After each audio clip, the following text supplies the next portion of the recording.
whenever it comes to running a business, you gotta run a business, man. I mean, I run one myself, and I love a good paycheck. Who doesn't? Just try and add to this beautiful art form that is bootmaking and leatherworking, you know? So you get better and you grow in a healthy way whenever you lift people up like that, man, instead of just pushing them down. The real reason that I'm doing any of this is because I love what I do and I love meeting new people. I love hearing their stories and bringing their stories to life and just putting a smile on people's faces, man, and creating something worth a damn. Welcome to another episode of the Wavelength. I'm Alex. This is Tyler, and we have one of our very good friends as on a guest today, Dustin Bowen, owner of Bowen Bootwear. I've known Dustin almost ever since I've lived in Nashville. I met him through Will and Meredith, who you guys have seen on a previous episode. So he's got one of the best entrepreneurial stories I've ever heard, and just a hell of a guy. So, Dustin, I'll let you introduce yourself a little bit before we get into it. So I started Bowen Bootwear technically 4 years ago. Been actually producing boots and making a little bit of money for 3 of those years. That first year was like filing for the LLC and then just being like, what the fuck do I do from here on out? I know how that goes. You felt that recently. Yeah, I was like, got an LLC. Now what? What do I do? You know? But yeah, man, we are based right here in downtown Nashville. We're in Marathon Village, Marathon Motor Works, an old car manufacturing facility. So you've got all the original hardwood floors, the exposed brick and stuff, and there's all kinds of different businesses in this building, but what we do here is all custom cowboy boots and other leather goods. Other forms of footwear too, but we're primarily Western cowboy boots, but our stuff is a little bit more fashion forward. I would say we push the bill a little bit on that. We use a lot of exotic leathers and we can do the standard cowboy boots, 12-inch and 13-inch, but we do zip styles too. I've even done some lace-ups and stuff. So we like to get a little bit funky with it. No, yeah, dude. Everything I've seen is so awesome. I don't wear cowboy boots, but if I did, I would buy them from Dustin for sure. I'll get you eventually, man. Not yet.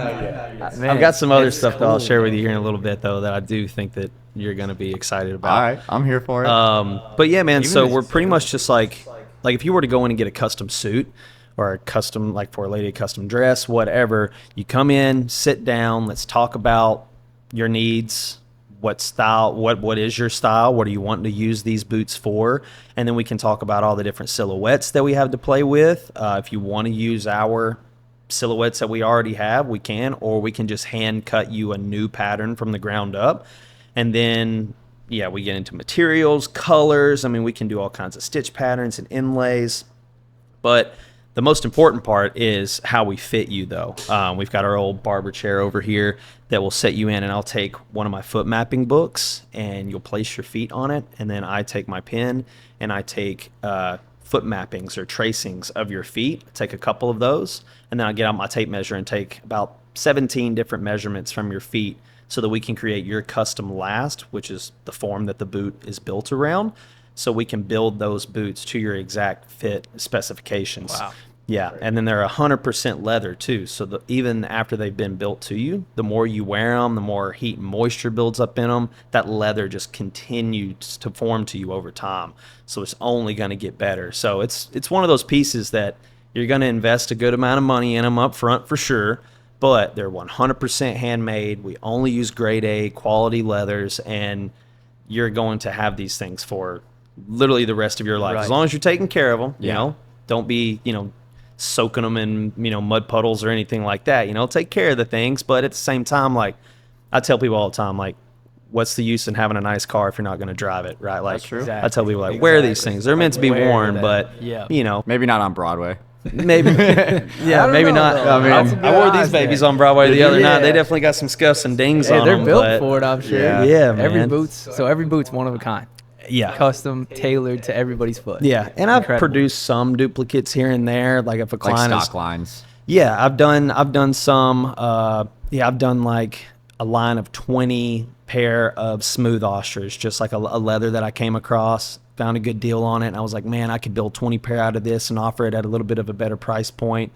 And then we did a wild boar line where we built 20 pairs of those, and then that wild boar was actually harvested out near Houston, Texas, specifically for this line of boots. So it had a little bit of a story behind it. So we've done that, and then we've done some one-off stock stuff too that people could just come in and grab if they wanted it, which we're continuing to do.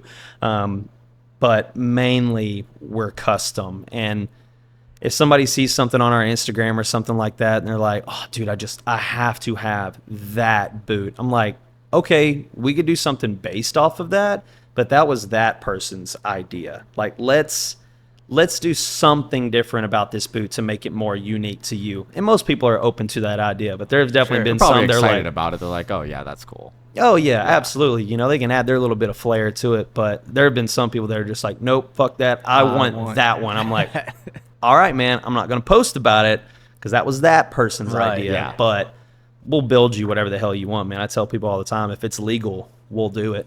Yeah. That's incredible, man. It's a ton of fun, man. So how did you, I guess, to go back to the beginning, what ignited this entrepreneurial spirit that has built this place? Yeah, talk about a little bit about like your let's go backstory, back to the like beginning, even where man. you're from and all that stuff, how you grew up, like. I was born in Nashville. Okay.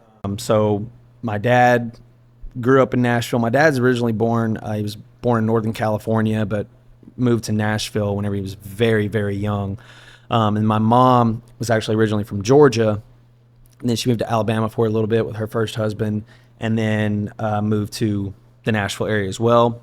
And I have two sisters and an older brother. And then I came along. And my parents, we were living in Nashville at the time. Nashville was beginning to grow at that time. It's so funny because my parents were like, we got to get out of here. This city's it's becoming too big. And I'm like, well, look at it now, you know? Right. So they moved us about an hour west outside of Nashville, right on the Tennessee River, out in the middle of the sticks. Nothing going on really out there except for the river. We were a bunch of river rats growing up. But my dad started his own business. Automotive repair. He was a mechanic.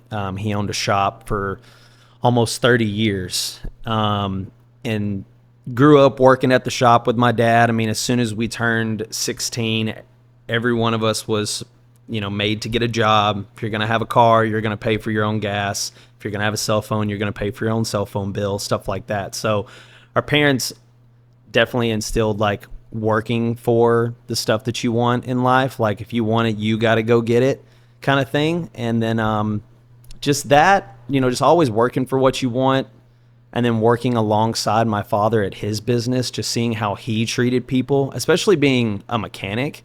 Mechanics get a bad rep. Yeah, they get a bad rap. Yeah. No, it's like came in for a tire rotation. All of a sudden my headlight doesn't work. Well, it's that mechanic's fault somehow, right? Right. But my dad wanted to kind of change that narrative a little bit. And so he's just always told me, like, if you are going to run a business, even if you didn't do it, or even if it is your fault, just be honest. Just do good, honest work no matter what you do, and do it the best that you possibly can. So I think that that's where it came from, man. Yeah, sounds like a great man. Oh yeah, oh man, both of my parents, man, they're just good, hardworking, just good, solid people. They love to have a good damn time. They love to eat, drink. I mean, I grew up with my parents always like blaring music in the household too, because I think that that's where my love for music came from too, because I grew up, a drummer, and that's what I thought I was going to do with my life was be a musician, man. And I kind of forget about that because you're just the boot guy now, but Yeah. no, I forget, like you didn't you know were a about really that. good Yeah, drummer. man. and- I didn't know about that. Yeah. yeah, no, I toured for quite a while, and I mean, hell, I had my first band whenever I was like 13 or 14, and I remember my parents driving me to the clubs that we would play in, and like, Dang, we how weren't cool was even that? allowed in those clubs really, but me and our band in junior high school would go and play at these bars and these clubs, and whenever our set was done, they'd take us in the back to like a little green room area, and we weren't allowed really to come out back into the bar until we were about to go, until time to go back up on stage. And just did that like through high school into college, which I really didn't. I mean, I never went to class, man. Like I didn't graduate. Man. I was enrolled, but I'm with you, man. I'm the same way. yeah, man. I went joined a fraternity, and then was just playing music on the weekends. And that's really where the music thing like started to take off a little bit.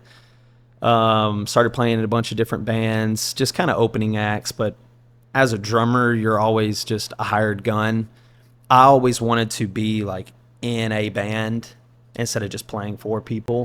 And it was really kind of hard to find that after my band in high school, to find those guys that you had that camaraderie with, that you could really build something together. So I was just a hired gun. But we were doing some cool stuff, man. I mean, we were traveling up north and northeast a lot, open for bands like Old Dominion, Trace Adkins, FGL, like all kinds of cool stuff, man. So crazy.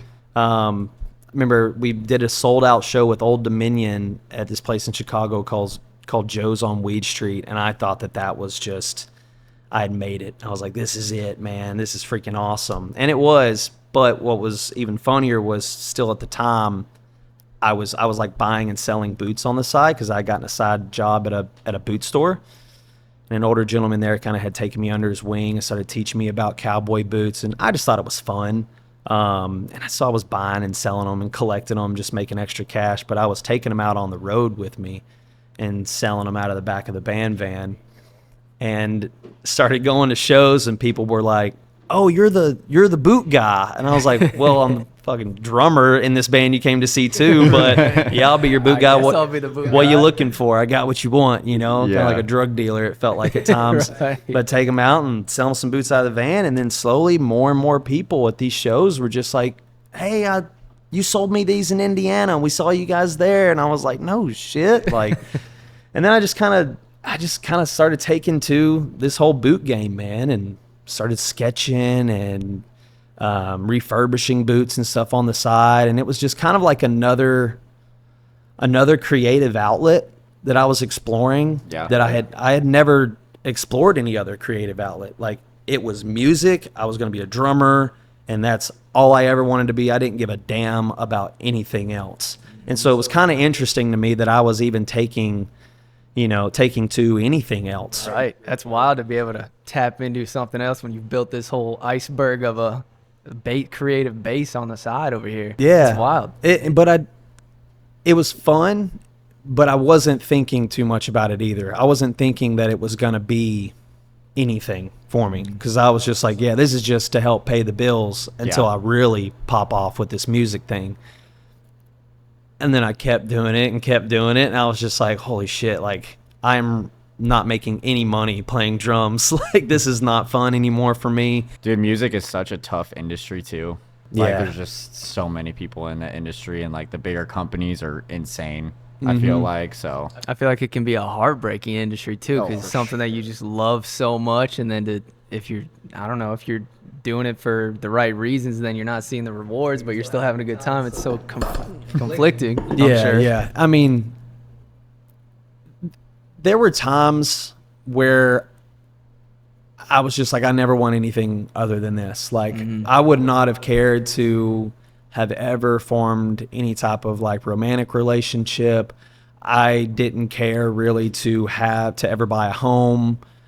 If I lived in a van or a tour bus all of my life and played shows, that's all I wanted to do. That's all I cared about.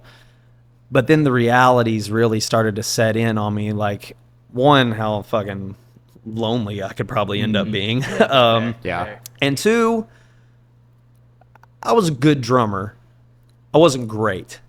And I wasn't that into like investing more money into my equipment, because there were guys out there that were buying stuff.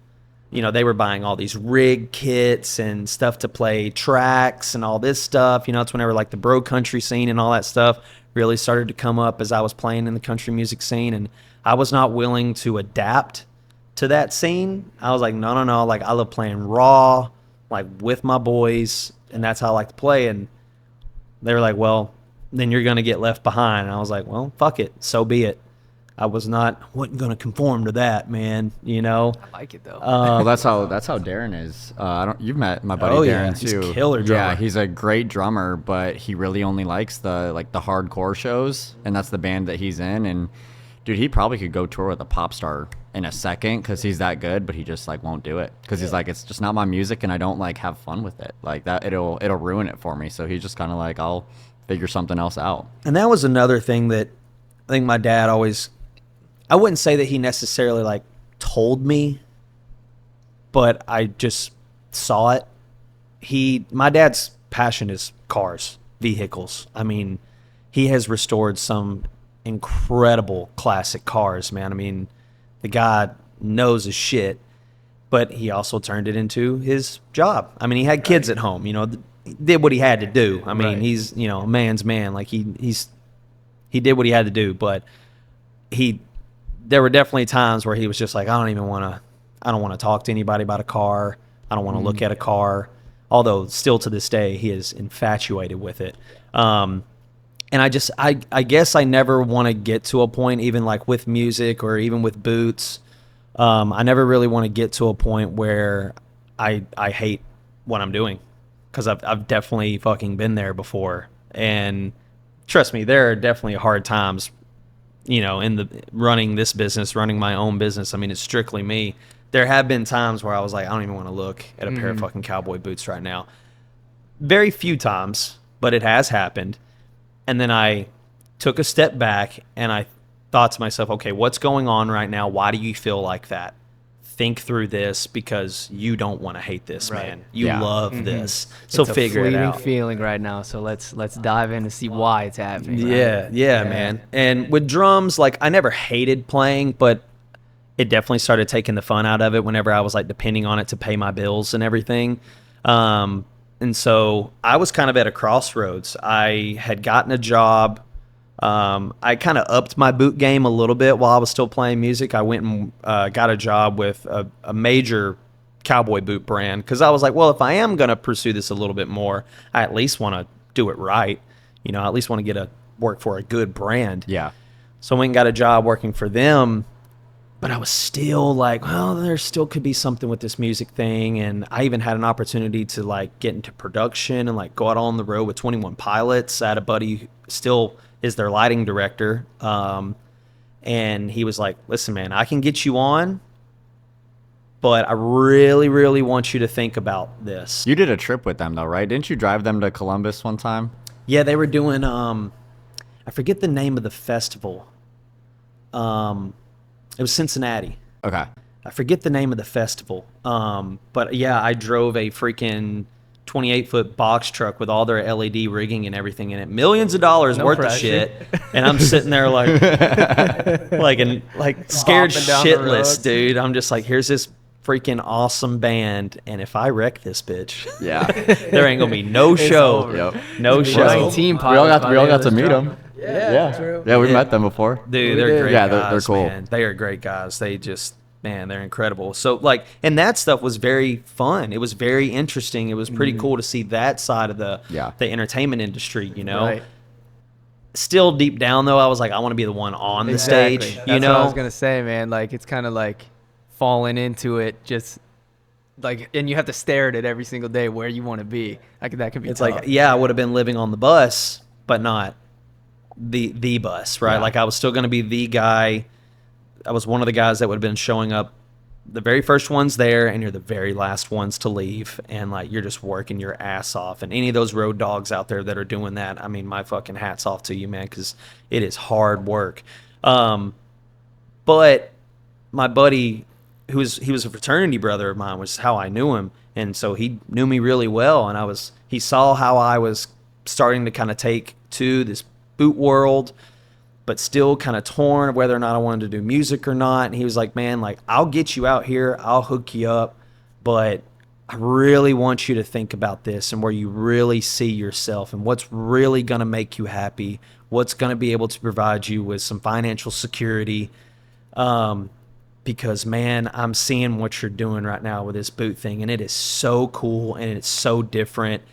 And I feel like if you really buckle down, you could do it. He said, but I'll get you out here if you want, man. That's on you. And then I was like, fuck. Like, I cried because I was just like, I didn't know what to do. All my life, I knew what I wanted to do. And then now I'm sitting here at this crossroads. I was like 20, 22, maybe 23, I think, somewhere around there. And I'm just sitting here going like, well, what the fuck, man? So I bit the bullet, and I was like, I turned it down. I turned down that gig, and I kept pursuing the boot world, man. And it's just taking off from there. Speed ahead ever since. Yeah, and this here is we my are. favorite part of the story, though. So, like, you were working for this major boot company. Kind of explain how it got to be Bowen Bootwear. Yeah, what happened in those few You're working years? for the corporate America of boot companies. Oh, yeah. How did it progress past that? We love that progressing past the corporate America. Yes, we do. Yes, we do. Well, actually, before you answer that, you said something earlier, and I meant to say something, but, like, dude, like, honestly, you've helped me a ton in this journey, too. I mean, you guys have both been always kind of entrepreneurs where, like, I wasn't. So, like, seeing you do all this crazy shit you do with boots and, like, making new studios like this one and stuff, like it's inspired me. So I wanted to give you that shout out. Hey, man. Yeah. It's Brother, amazing to see a true artisan and an entrepreneur at the same time. Yeah. Thanks, man. Yeah, it's crazy. Well, I wouldn't be here, obviously, if it wasn't for good friends, man. Like, For sure. You guys have always really pushed me, kind of piggybacking off of my good friend telling me on the phone that day, like, I don't know, man, might be something to this, See that the sky was the limit for you. He was just going up there. Yeah, Yep. man. Like, I've just always had good support, like, from my family. No matter what I wanted to do growing up, like, I always had good support from family, from friends and stuff. And so, like, I am truly blessed whenever it comes to that, man, that nobody has ever really been like, I don't know about that. They've been like, well, I can try it out, man. Go Yeah. see, You got to have a support system. Good friends, good family, good people in your life is so important. 100%, man. Still to this day, I lean on so many people because, I mean, I don't have all the damn answers, man. I don't. But yeah, so I got the job with this boot company. They have a shop here in Nashville, but they're a major boot company. Yeah.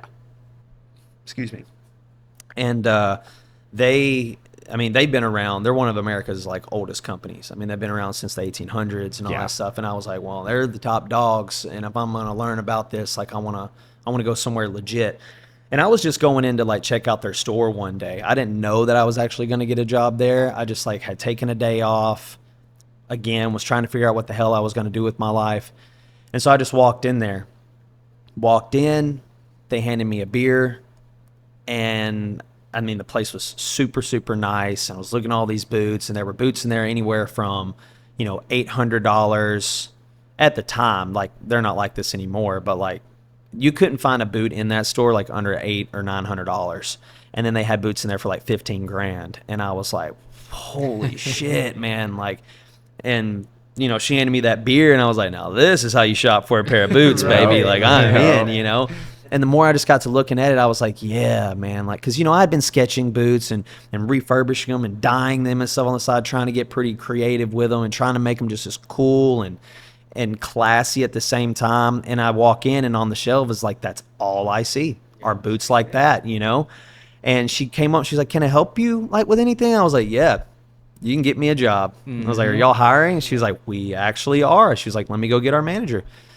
So he came down and just got to talking to him and everything. And he was like, actually, like, my assistant manager's out right now, but he'll be back this evening. Come back after we close. That way it'll just be us, and we can, interview you.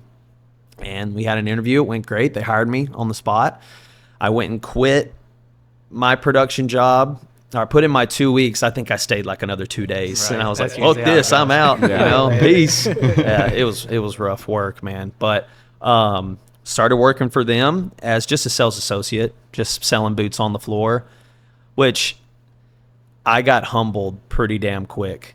That brand being as iconic as they were/are, a lot of history, a lot of big time fans, people that knew that brand inside and out, and they had like no fucking training program whatsoever. They were just like, oh, you've heard of us, right? All right, cool. So people are coming in telling you about the boots? Yeah, man. Oh, man, I had this one guy, like, again, like I was maybe there for 2 weeks, and they were like, this guy's a pretty heavy hitter, man.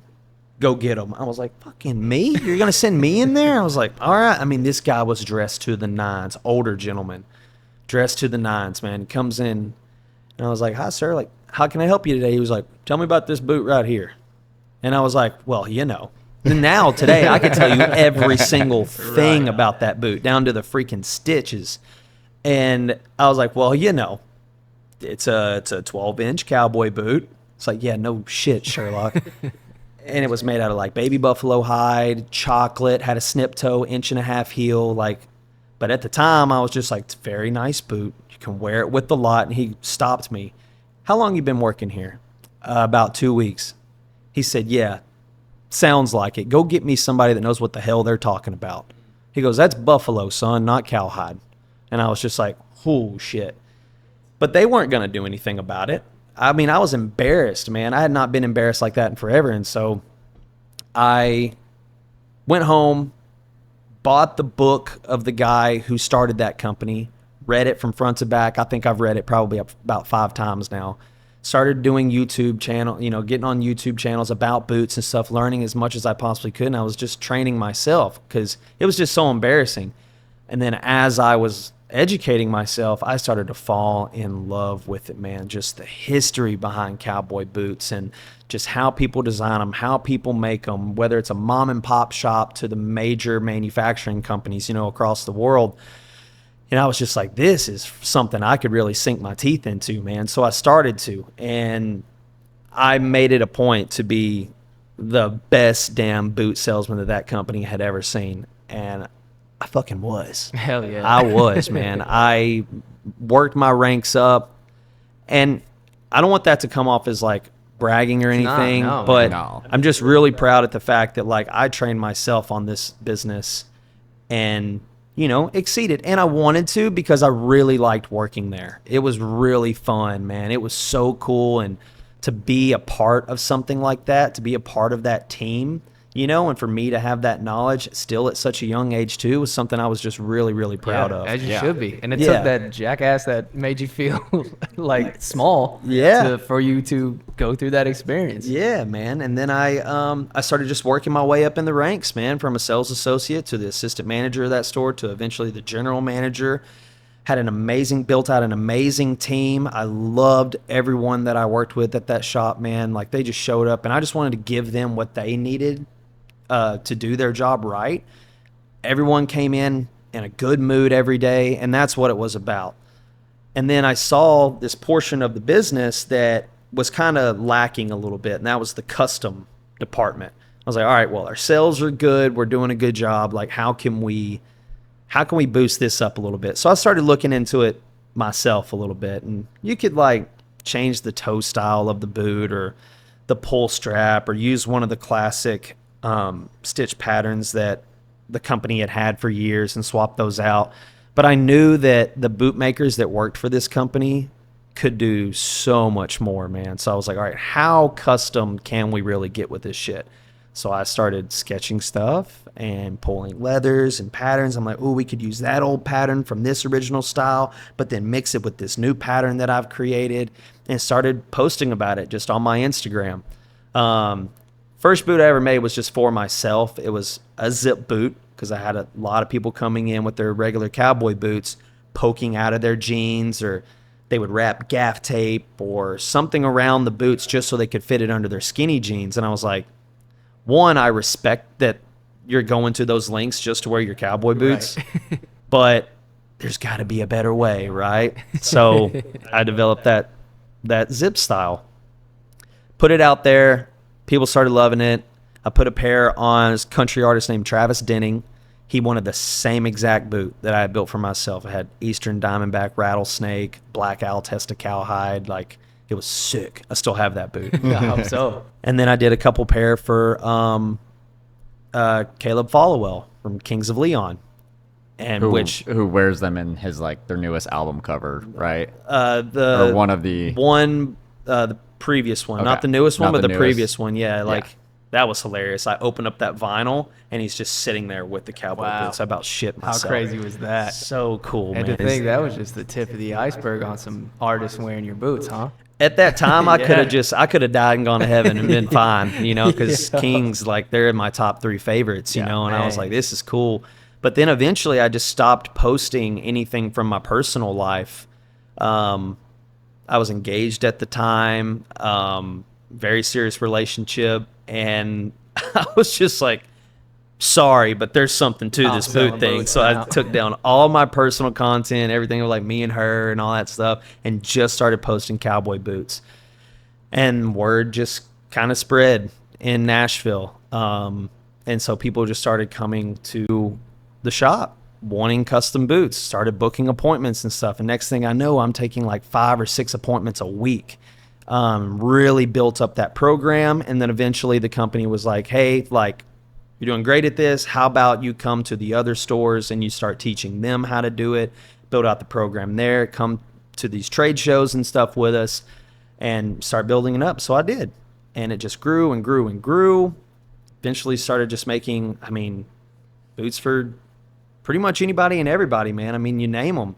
And I was giving the company as much credit as I possibly could. It was their product, and I was just designing custom stuff for whatever the customer want. But I started kind of I started reaching out to clients that I thought could rock these freaking boots.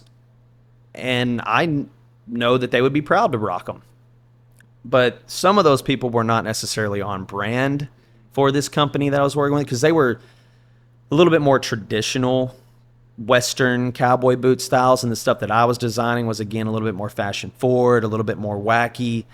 And I started working with people like Yellow Wolf and like Matty Mullins and Cody Quistad of like these metal bands like Memphis Mayfire, Wage War, Kevin Scaff from A Day to Remember. Even had one of the Backstreet Boys, Kevin Richardson, come in. Like, it freaking nuts, man. And then again, like, I'm posting all this on my Instagram, really putting it out there. I started reaching out to people, and I reached out to Post Malone. Huge cowboy boot guy, collected cowboy boots all these years, and I saw that, and I did some digging, I did some research, because, like, there's no way I was getting to Post Malone just through Instagram, right? I was like, he's never going to see that message. He's a busy guy. Just a little, to say the least. And so I found out who his stylist was, reached out to her for 2 years. She never left me on red or anything. Again, her name is Kathy Hahn, very, very sweet lady. And she's just very busy. And then eventually one day, I think she just saw one of my messages, and she was like, I'm so sorry, like, I didn't see these, but absolutely, let's build him a pair of custom boots for his personal collection, and we'll see how it goes, and then, we'll get some more boots from you.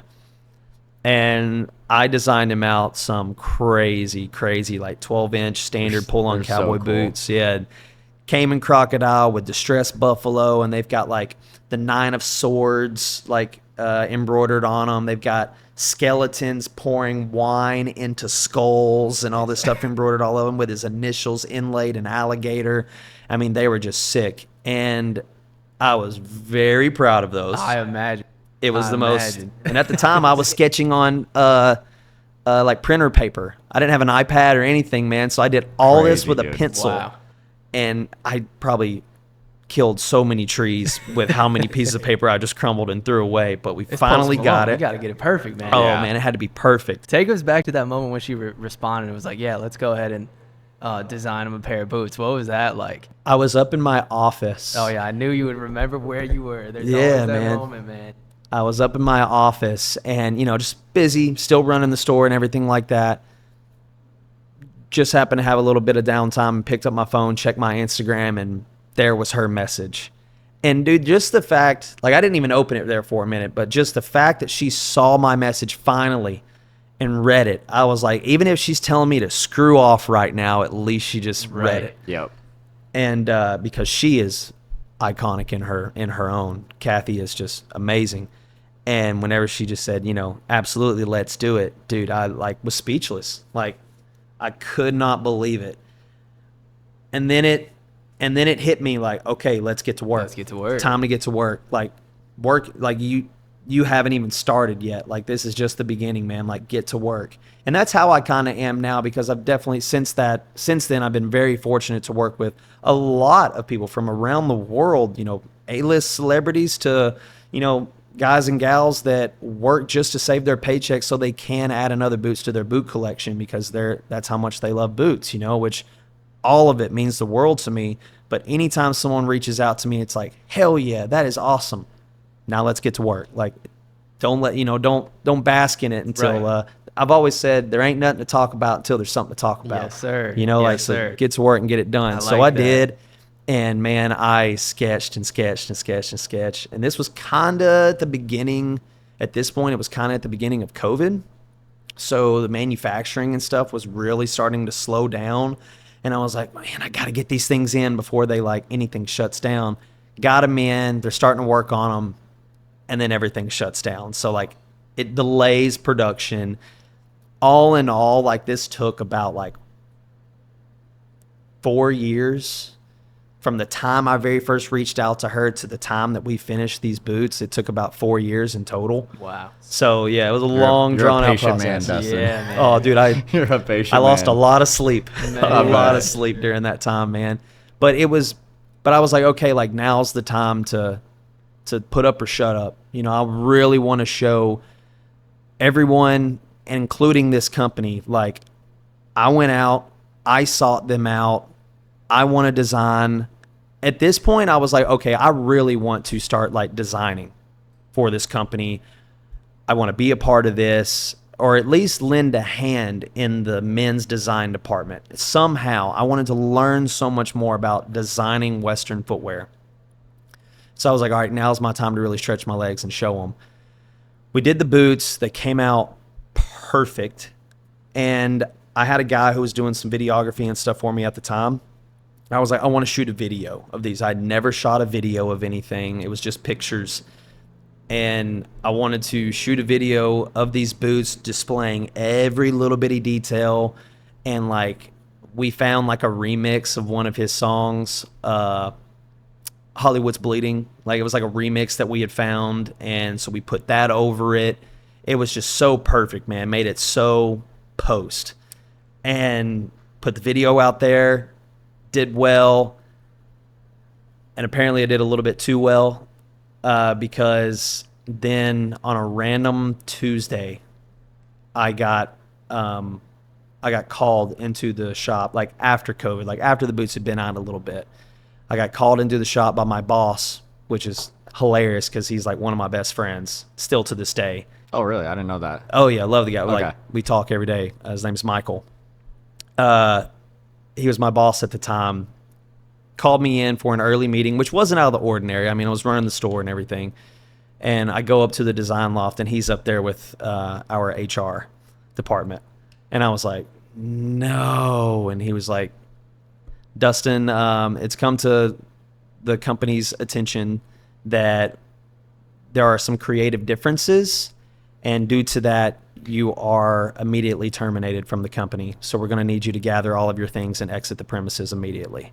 As you probably just sold the most expensive pair of boots they've ever sold. Creative Post difference. Malone. Yeah. I won't say exactly how much money that he spent with us at the store, because it wasn't just the custom boots. He came in and shopped with us and stuff, which, by the way, one of the kindest people you will ever meet. Oh, I heard That's it. good to So hear. kind. That's Everyone good in to his hear. camp, man, everyone that was there with him that day was just so nice and so appreciative and just really good people to be around. Yeah. Man, and on what planet could bringing in one of the most iconic pop stars on the planet be a creative difference from a company and selling him? I'm lost. Well, so, I'll get to that, but I was stunned. At that point, I had been with the company for almost 7 years. And then randomly on a Tuesday, they just say, see you later. Man, No calls, no negotiating, no trying to see where we can meet in the middle on this, or even just tell me, hey, yo, stop. Design like this now. They wanted me to design things that are a little bit more traditional, and I guess, I did not know this, but I guess later on down the road, which will kind of answer your question, I found out later on down the road that apparently people were calling the customer service department, was like, hey, how do we get a pair of Bowen boots? And they were like, Oh, no. he's associated with us. Uh-huh. We're not associated with him. I mean, I could see how that could ruffle some feathers. I mean, I get that, you know. You're just too damn good. But it was just like, but I didn't want to leave. It's like I found out later on too that they were like, well, it looks like you were trying to start your own brand underneath our brand. And I was like, I gave y'all credit through everything. Right. I wanted to give you credit. I wanted to learn more about this business. If it was up to me, I would still be there. You were trying to be the top designer for their brand. Yeah, for their brand. I wanted to learn more, but it was more of a shut up, stay in line. We're not going to pay you shit. Welcome to corporate America, baby. Dude. I got paid $42,000 was the most money I ever made at that company. I was gonna bring that up because I remember, dude, to give you like credit. I was friends with you and you were still working there, and I remember you working till like midnight some nights. Like we were like trying to go get beers or hang out or whatever, and you were just like, I'm working, guys. Like I can't. I'm busy. I got a lot of stuff to do. So you were working your ass off, and $42,000 a year. Which I was like, I wasn't upset about the work, you know, like right, I was, no, because you loved it. I loved it, man. I loved it. And like, again, like I said, like I worked with great people, had a great team. I was learning a lot about the business, and, you know, anytime that they would ever, you know, take us out to the production facility where they actually made all the boots, you know, for just meetings and stuff. I was getting to see some of the best bootmakers in the world at work. And I was just like, this is incredible.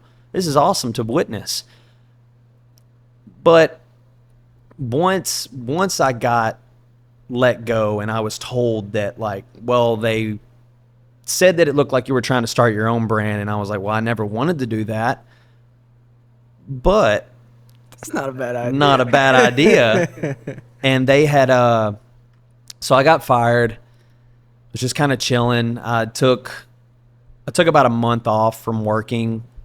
Which I shouldn't have because, again, definitely didn't have any money to be just taking a month off. But I was like, I'm beat right now. I'm kind of lost. Reset, dude. Yeah. Once again, this creative outlet, this new creative outlet that I had found and I had poured all of myself into was just ripped out from underneath me.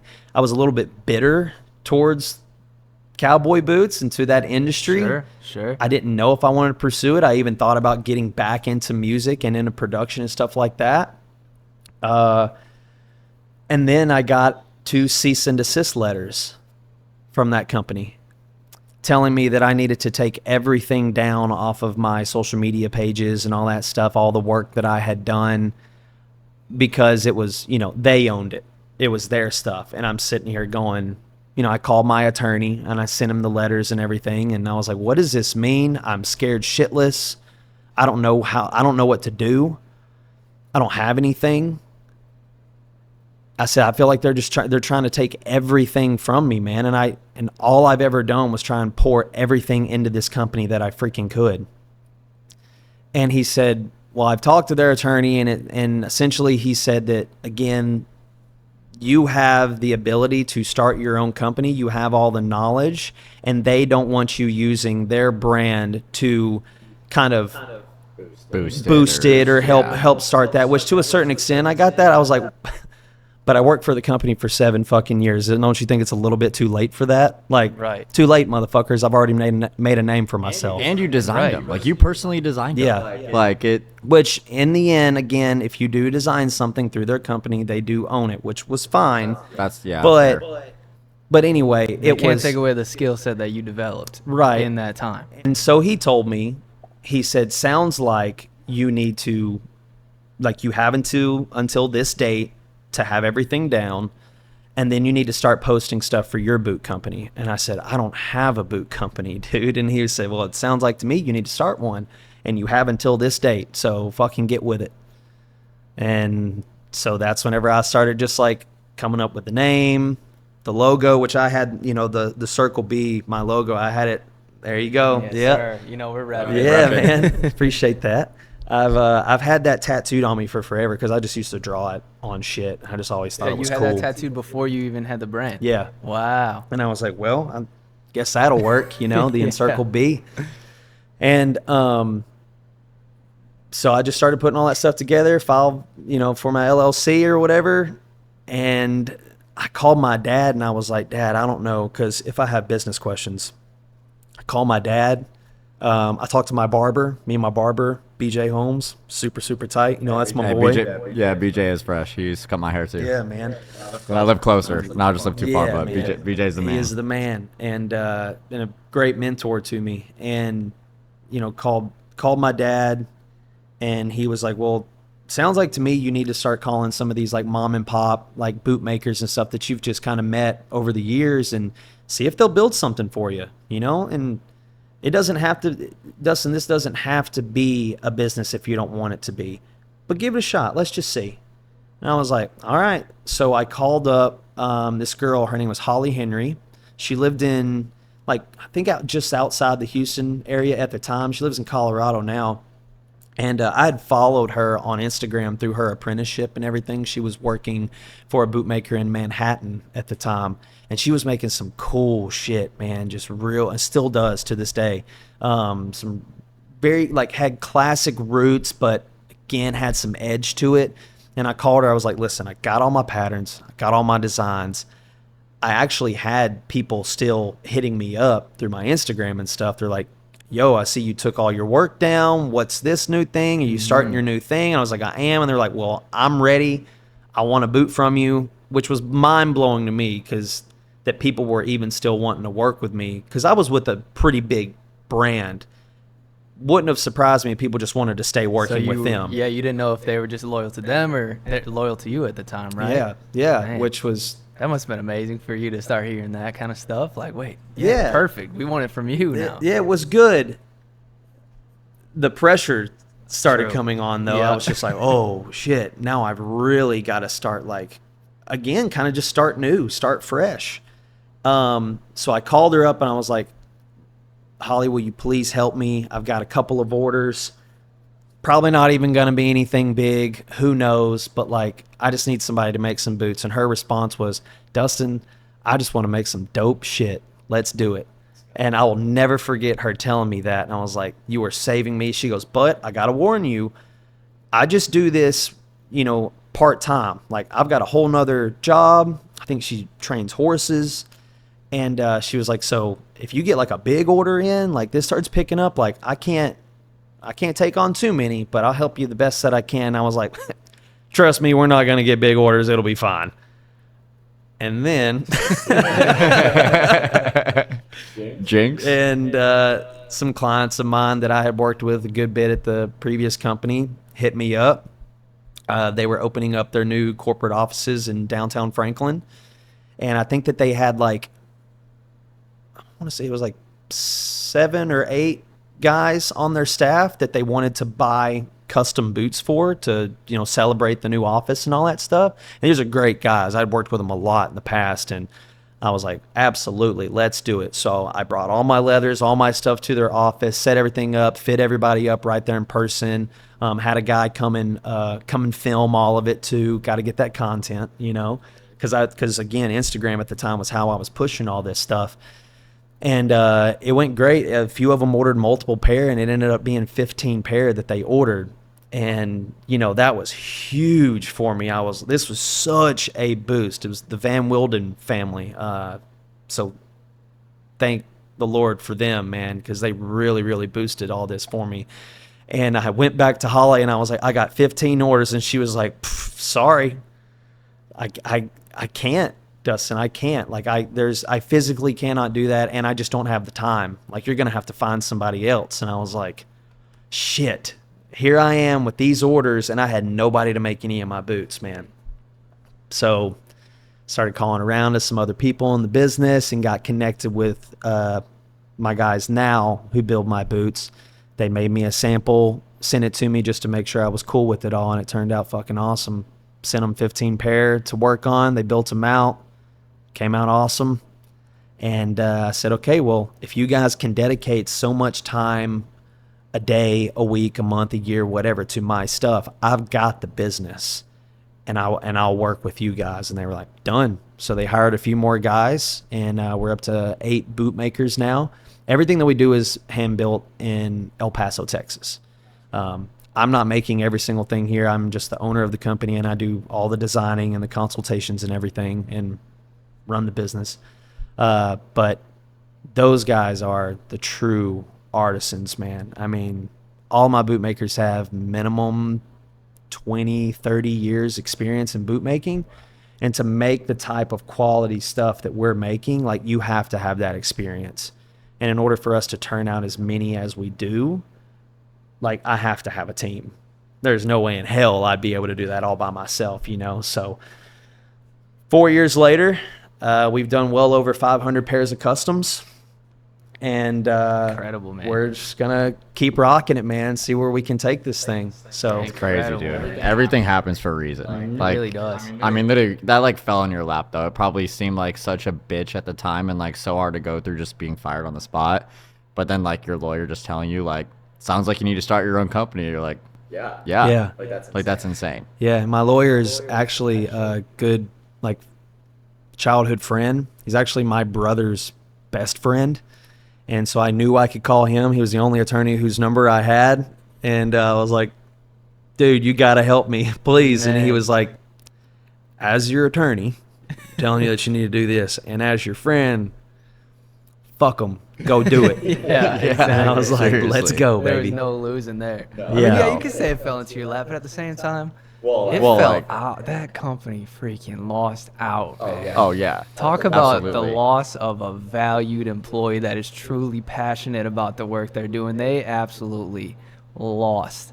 That's the story. Missing out on a whole clientele. Literally, that man, you are like the true kind of person anyone would want to hire in any branch. For you to be that passionate and want to learn those things that much, that's such an L for them. It's not even funny, but I'm so glad you were able to turn that.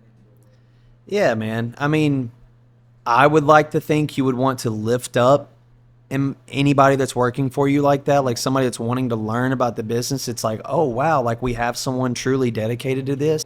Going the extra mile, putting in like a whole new line of business. Yeah, that's crazy. like let's embrace often. that. Let's lift them up. Let's take care of them so that they can continue on. Again, just such an amazing legacy that they already had. I wanted to help that. I wanted to help carry that on.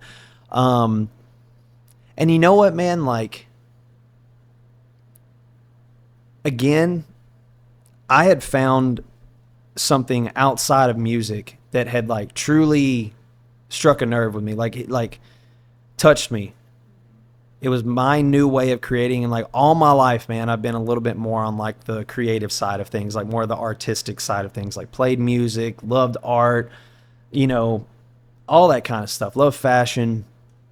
And it was kind of hard like growing up where I grew up, because I grew up in the middle of the sticks in West Tennessee, and like all my buddies like either played sports, they were into hunting and all that stuff. And, yeah, blue collar stuff. And, you know, like, don't get me wrong, I'll do some country ass shit for sure. But I was definitely always the one doing things a little bit different from what everybody else was doing, you know? And so like, it really, really means a lot to me, my art, the stuff that I do. And so whenever I invested that much time and love into something, and then for them to just turn right around and just be like, thanks, we'll see you later. I kind of felt like a rag where they had just wrung me out for all that I had, and then they just tossed me to the side, man. It hurt, man. It hurt a lot. And I was pretty bitter at the time.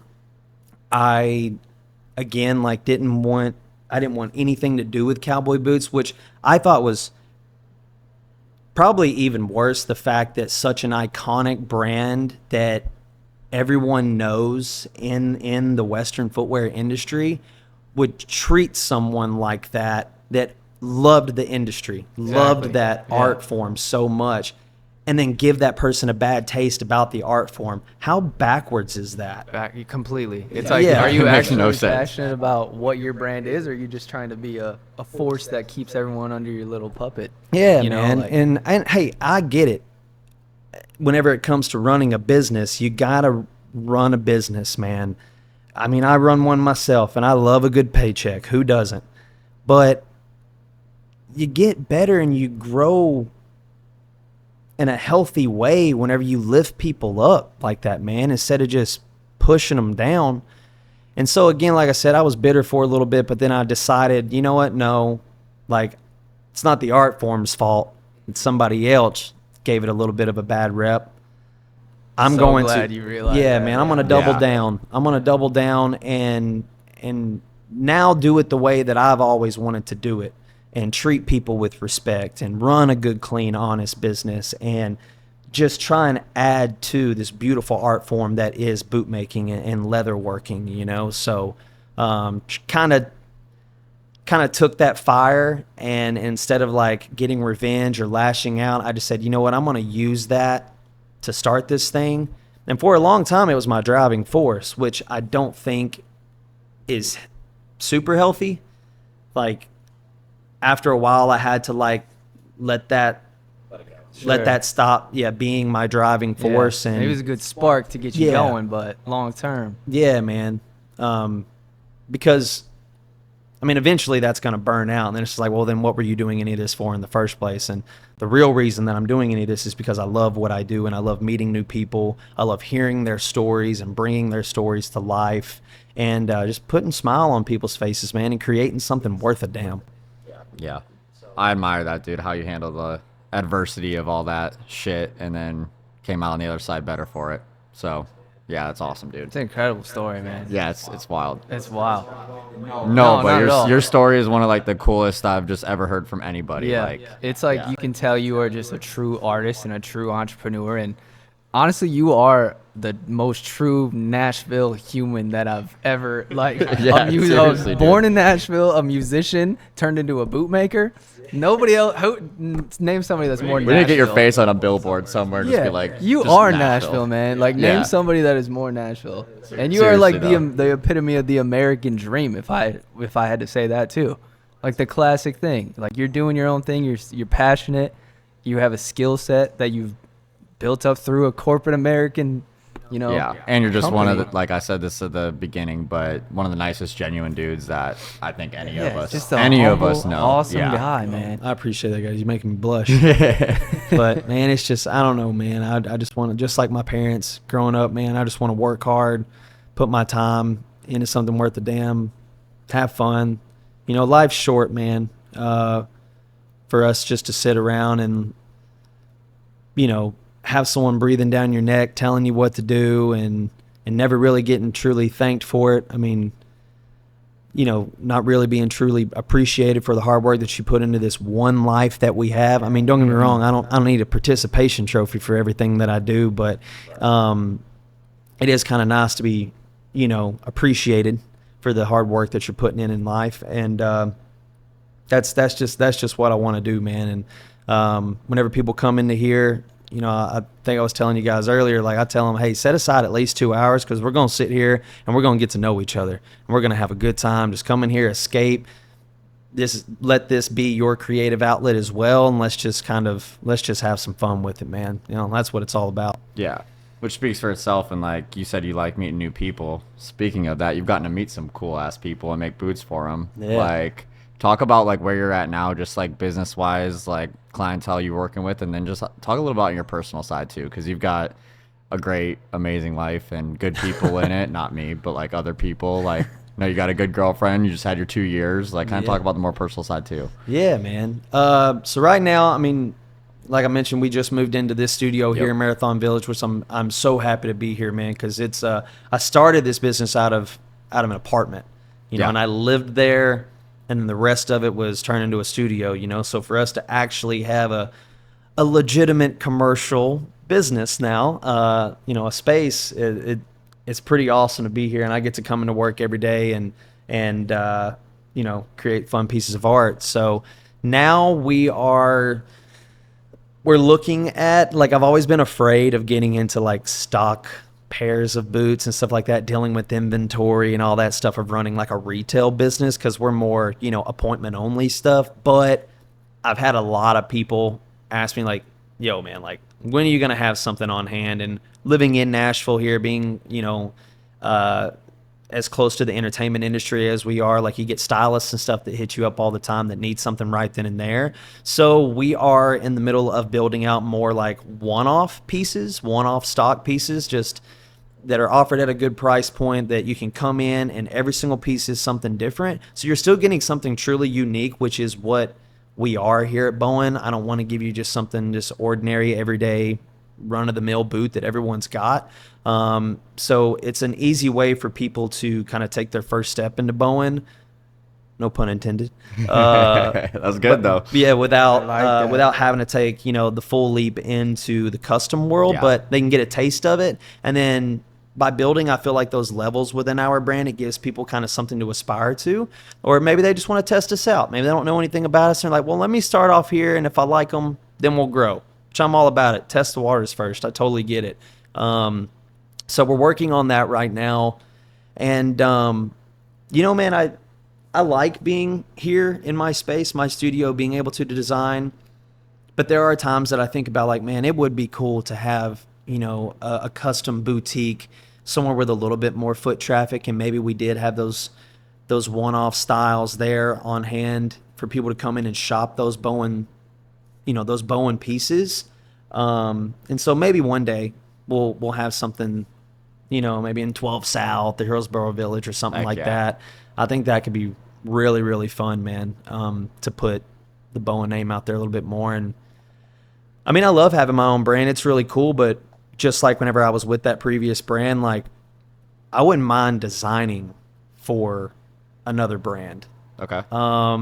Just because, again, like, I love helping people tell their story, hearing people's stories, and then bringing those ideas to life. And if I can do that on a little bit of a larger scale, like with a brand, helping a brand expand as well, like maybe they're not in footwear at all. Like you were trying to do last time. Yeah, and help carry on their legacy, like I would really love doing that. And on all levels, man. Custom one-on-ones, full-on brands, collaborations. I mean, we just recently did a collaboration with Mike's Hard Lemonade, and we're still That was cool. we're still going. Yeah, we're still rocking That's awesome. that with them, man. They reached out to me, which I could not freaking believe. Yeah, man. it's crazy. It's so freaking cool. And so we're building out some lines that they're giving away at a bunch of these music festivals that they're partnered with, and they're having some artists that are playing at those festivals also wear the boots on stage and stuff. So that's been a lot of fun working with them, and I love doing that stuff, man. Partnering with different brands and working on some other deals right now. Can't really speak about them just yet. Papers haven't been signed just yet, but we're working with some some bands that have been around for quite some time.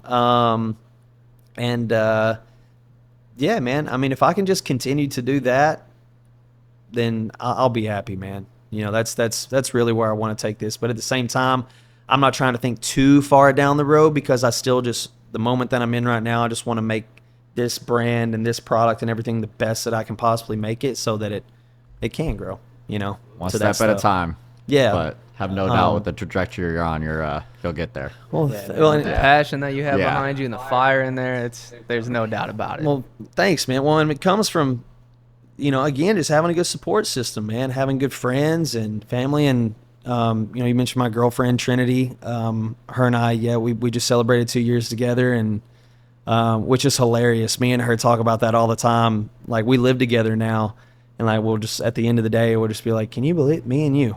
Can you believe that? Me and you. Like, we didn't know each other whatsoever, man. We met on Bumble. Yeah. Which is hilarious. It can work. It can work. It can, man. I got a few friends that ended up finding their wife or husband on those apps, man. I know some Tinder married couples for sure. Yeah, me too. Mm-hmm. Yeah, which was, it's funny. We love telling this story. So I had been on all the apps, man. I had all of them: Tinder, Hinge, Bumble, all those. And I was so tired of them, man. Like, nothing was ever working out. And then she had just gotten on the apps, had just downloaded them. And I saw her. She's got she's got curly hair like you, man. Oh, yeah? Yeah. Imagine Tyler's hair like times 2 or 3. Yeah, dude. It's a lot. She's got a lot of I pray blonde. for y'all's drains, man. Yeah, well, dude. You guys got the Drano on deck? Dude, 'Cause hair I do, man. is everywhere Oh. all of the freaking time, man. And we got a golden doodle, too. Oh, so, like, man. curly girls is You need what like 4 Roombas just like going around all the yeah, time. man. But saw her hair on there and I swiped right on her and I was like, yeah, right. Like that'll never work. You know, like I'll never get her. Well, then we matched and she sent me a voice message on Bumble, which I had never had. Yeah, I didn't know you could do that. But it was cool though, man, because like I started sending it back to her and then I could tell that I was like, oh, well, she's actually laughing at the jokes. Like sounds like she's interested. And dude, I held off for a while. Like I talked to her for I think like 2 weeks on Bumble before I even asked her out on a date, which she doesn't let me forget that shit now. No. But she's like, I was ready after that first voice. Yeah, man. And then it's like a random Sunday. Asked her, she just wanted to go get a beer, and we went to the filling station down in 12 South and just sat outside on the patio, had a couple beers, and I showed up going like, this ain't gonna work out. Like once this date is over, like I'm deleting all of them. I'm done with the apps. Like I don't care anymore. And then the date kept going on, and I got more and more nervous because I was like, oh shit, I really like this girl, man. It's working. Yeah, man, she was so cool. And then a bird shit in her hair. No, no way. I've never heard this story. Man. No way. And I didn't know what to do. I was like froze.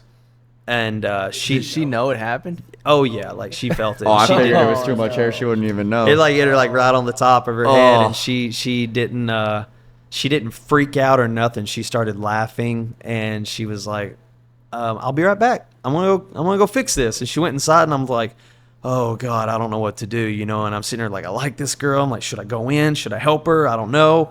And then she came out. It was fine, and we carried on for like another hour, and then yeah, man, we just kept in touch, and now we live together, and she's the best thing that's ever happened to me, man. She's an entrepreneur herself. I was just gonna say you guys are the most artistic couple. If you think Dustin's artistic, she's the same freaking way. Yeah. Man, she's a badass dude. She has her own company that she's starting up. It's called Trinity Mototech, and she designs women's protective motorcycle gear. Yeah, she's a badass on a motorcycle, dude. She taught me how to ride. Wow. Yeah, so we ride and stuff together, and then she also does like manufacture sourcing, and like she's in supply chain. So like if you need anything, dude, in the world, you need hats, you need like, she finds all my zippers for me, my custom Bowen zippers for all my zip boots. She sources those. Like you name it, this girl can find it. Like she is so intelligent. And then artistic as well. Like she's an incredible painter. But she's also somebody like, she understands business, man. And so at the end of the day, if I need to come home and bounce some ideas off of her, she needs to bounce ideas off of me.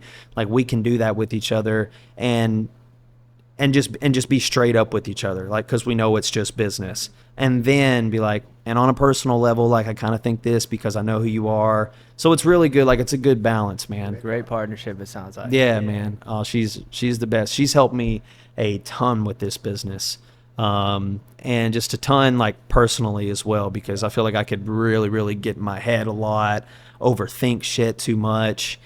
But if I just talk to her about it, it's like, she kind of like levels me back out, you know? So very, very grateful for her, man, for sure. Yeah, it's been cool. Every great man. Yeah, it's been cool to see you guys like grow together the past 2 years. I can't believe it's been 2 years, but yeah, man, it's pretty nuts. Sometimes it feels like it's been way longer than that. Yeah. But then if we really look at like where we started, we're just like, damn, man, like it's only been 2 years. Yeah. You know, like we got a lot more in front of us. So yeah, it's awesome. Do you have any other questions like you want to ask? I feel like I've asked a lot. No, man, I've just been out here listening to this incredible story. I'm so inspired right now. It's not even funny. Like this. Yeah, it's cool. This is incredible. You are just one powerhouse of a human, man. Man, and it's incredible to see in so many different ways too. The resilience that you've shown to go through that sort of journey, and just the skill set and the passion, it just oozes out of you, man. So thanks, man. we appreciate that. It's cool to even just be your friend, man. Like it's just so inspiring. You know what I mean? Well, I mean, and to see you guys doing what you're doing, man. I mean, don't just play tennis with us now. No, it's true. It's true though, man, because like I didn't plan on starting any of this. I was kind of forced to start it in a way, you know? And then now that I have, I'm like, damn, like that was such a blessing in disguise. And then to hear of other people now just kind of getting sick of corporate world or anything like that are just not doing what they really want to do. I mean,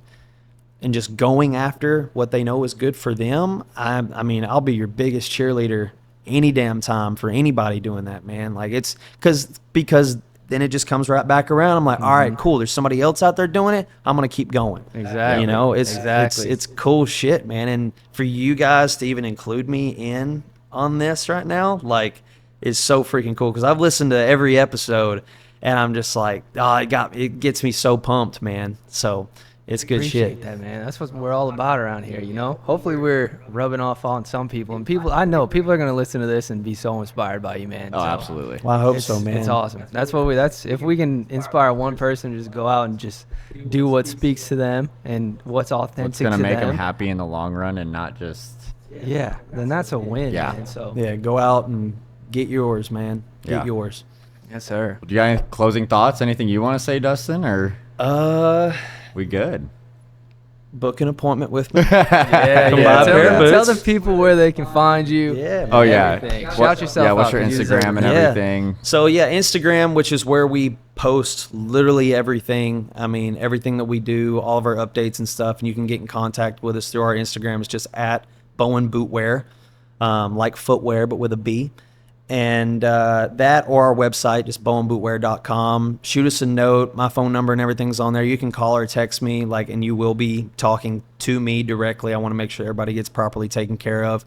But yeah, come into our studio over here. Hit us up. We got a full bar, the libation station, we like to call it. Come in. It's so cool. Yeah. You guys can't see it right now, but it's awesome. Yeah, pour a drink, get a coffee, get the creative juices flowing, and let's just kick it, man. And as Holly Henry once said, let's make some dope shit. Hell yeah. And you're making dope You're shit. making dope shit. That's for sure. Dustin Bowen. Dustin Bowen. Thank you, Yeah. man. Thank you, guys. It's been a pleasure. Likewise. Thanks, dude. Love you. That's a wrap. Love you. Thanks, Nice, man. Love you guys. That's good shit, man. Great, man.